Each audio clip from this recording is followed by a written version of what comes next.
Order! Order! You are an incorrigible delinquent at times.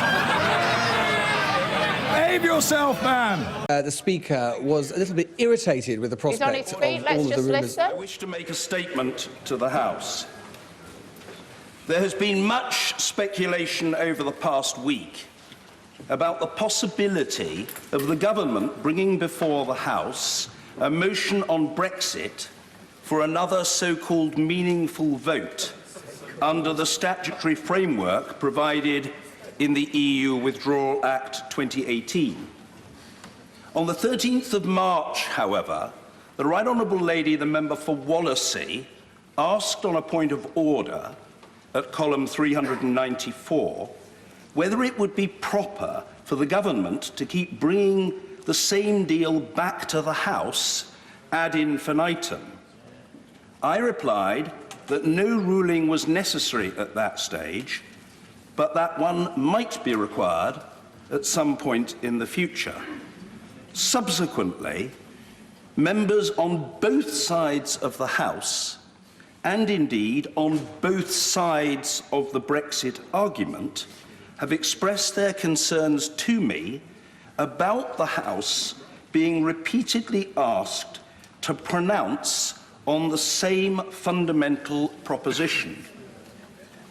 The 24th edition of Erskine May states on page 397 that, and I quote, "A motion or an amendment which is the same in substance as a question which has been decided during a session may not be brought forward again during that same session."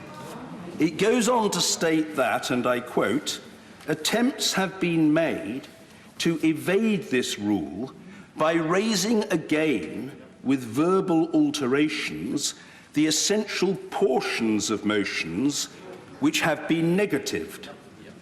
Whether the second motion is substantially the same as the first is finally a matter for the judgment of the Chair." This convention is very strong and of long standing, dating back to the 2nd of April, 1604. Last Thursday, the honourable gentleman, the member for Rhondda, quoted examples of occasions when the ruling had been reasserted by 4 different speakers of this House, notably in 1864, 1870, 1882, 1891 and 1912.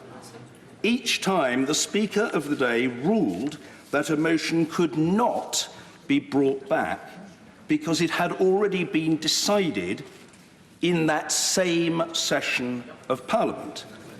Indeed, Erskine May makes reference to no fewer than 12 such rulings up to the year 1920. One of the reasons why the rule has lasted so long is that it is a necessary rule to ensure the sensible use of the House's time and the proper respect for the decisions which it takes. Decisions of the House matter. They have weight. In many cases, they have direct effects, not only here, but on the lives of our constituents.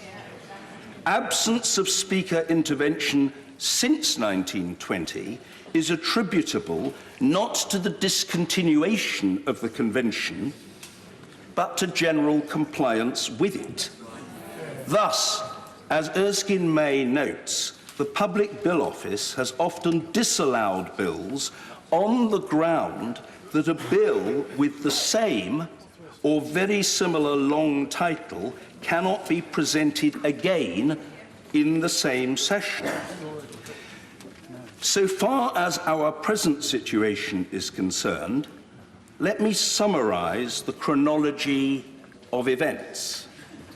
The draft EU withdrawal agreement, giving effect to the deal between the government and the EU, was published on the 14th of November, and the agreement itself, together with the accompanying political declaration on the future relationship, received endorsement from the European Council on the 25th of November.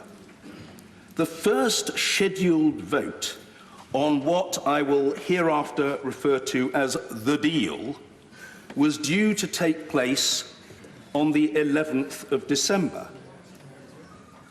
However, on the 10th of December, the vote was postponed after 164 speeches had already been made over 3 of the 5 days allotted for the debate. That postponement was not caused by me, nor by the House, but by the government. Indeed, I pointed out at the time that this was deeply discourteous to the House, and I suggested that the permission of the House for that postponement should be sought. Regrettably, it was not. Over 5 weeks later, following a further 5-day debate, the first meaningful vote was held on the 15th of January, which the government lost by a margin of 230 votes, the largest in parliamentary history. Subsequently, the second meaningful vote was expected to take place in February, but once again, there was a postponement. It finally happened only last Tuesday, the 12th of March. The government's motion on the deal was again very heavily defeated. In my judgment, that second meaningful vote motion did not fall foul of the Convention about matters already having been decided during the same session. This was because it could credibly be argued that it was a different proposition from that already rejected by the House on the 15th of January.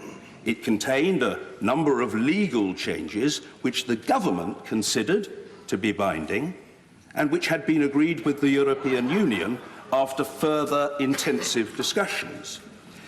Moreover, the government's second meaningful vote motion was accompanied by the publication of 3 new documents, 2 issued jointly with the EU, and the third, a unilateral declaration from the UK, not objected to by it. In procedural terms, it was therefore quite proper that the debate and the second vote took place last week. The government responded to its defeat, as it had promised to do, by scheduling debates about a no-deal Brexit and an Article 50 extension on the 13th and 14th of March, respectively. It has been strongly rumoured, though I have not received confirmation of this, that third and even possibly fourth meaningful vote motions will be attempted. Hence this statement, which is designed to signal what would be orderly and what would not. This is my conclusion. If the government wishes to bring forward a new proposition that is neither the same nor substantially the same as that disposed of by the House on the 12th of March, this would be entirely in order. What the government cannot legitimately do is to resubmit to the House the same proposition or substantially the same proposition as that of last week, which was rejected by 149 votes. This ruling should not be regarded as my last word on the subject. It is simply meant to indicate the test which the government must meet in order for me to rule that a third meaningful vote can legitimately be held in this parliamentary session. Order. Yes, indeed. Point of order. Yes, point of order. Sir Peter Bottomley. Mr. Speaker, can I put 3 points following your helpful statement? The first is, at the beginning of it, you referred to may and not the word must. At the end, you used the word must and not the word may. And the second, or those are the first 2 points, the third point is this. When Sir Ian Gilmore put forward a provision, in effect for putting carpets and coffee in betting offices, the Puritans objected, so withdrew the bill, and shortly afterwards a bill called Miscellaneous Provisions Bill was passed because no one noticed it. It had to do with coffee and carpets in betting shops. There are times when the title has changed, and perhaps if the long title changed, something the government put forward might be accepted by the chair, rather than must be ruled out. Well, I'm not sure there were 3 points there. OK, so what is it that the Speaker has said as far as the meaningful vote 3 is concerned? Let's find out from Lewis. What was your interpretation, Lewis?